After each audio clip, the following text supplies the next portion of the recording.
வணக்கம். இரவு நேர பிரதான செய்திகள். செய்திகளின் ஊடாக நர்மதா சிறையில் முதலில் தலைப்புச் செய்திகள். யாழ்ப்பாணத்தில் அதிக விலைக்கு போத்தல் குடிநீர் விற்பனை, உணவகத்திற்கு அபராதம்.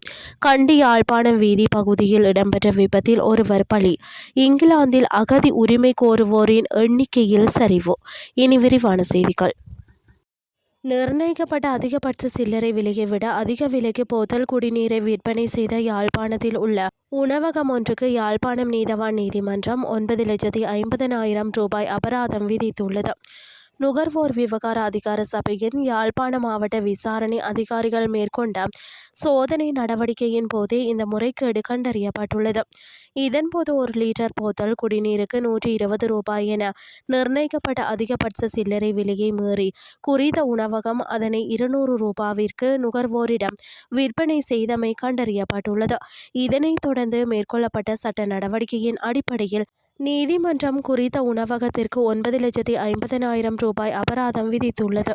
அனுராதபுரம் திறப்பனை பகுதியில் இடம்பெற்ற விபத்தில் ஒருவர் உயிரிழந்துள்ளதாக காவல்துறையினர் தெரிவித்துள்ளனர்.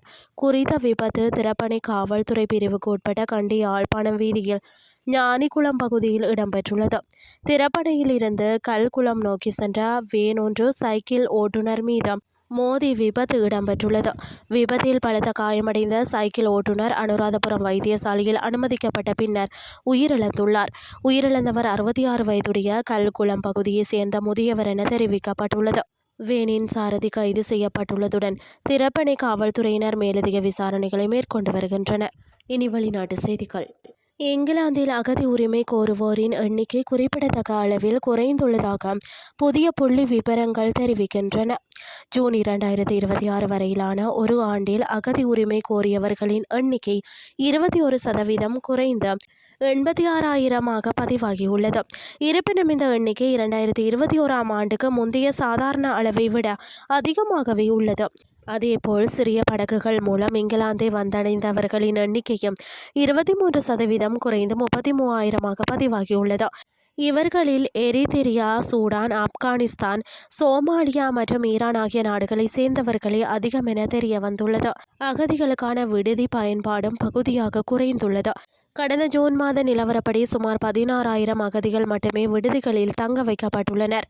கன்சர்வேடிவ் ஆட்சி காலத்தில் இறுதியில் கொண்டுவரப்பட்ட கடுமையான விதிகளின் காரணமாக வேலை, கல்வி மற்றும் குடும்ப விசாக்களின் எண்ணிக்கையும் சரிவடைந்துள்ளது. இந்த தரவுகள் குறித்து கருத்து தெரிவித்துள்ள உள்துறை செயலாளர் ஷபானா மஹ்மூத், அரசாங்கம் இதில் திருப்தி அடைந்து விடவில்லை, இன்னும் செய்ய வேண்டியவை நிறைய உள்ளன என குறிப்பிட்டுள்ளார். அதேவேளை நீதிமன்றங்களில் தேங்கி கிடக்கும் அகதிகள் மேல்முறையீட்டு வழக்குகளை விரைந்து முடிப்பதே தற்போதைய அரசாங்கத்தின் மிகப்பெரிய சவாலாக இருக்கும் என இடம்பெயர்வு கண்காணிப்பகம் தெரிவித்துள்ளமை குறிப்பிடத்தக்கது. செய்திகள் யாவும் நிறைவடைகின்றது.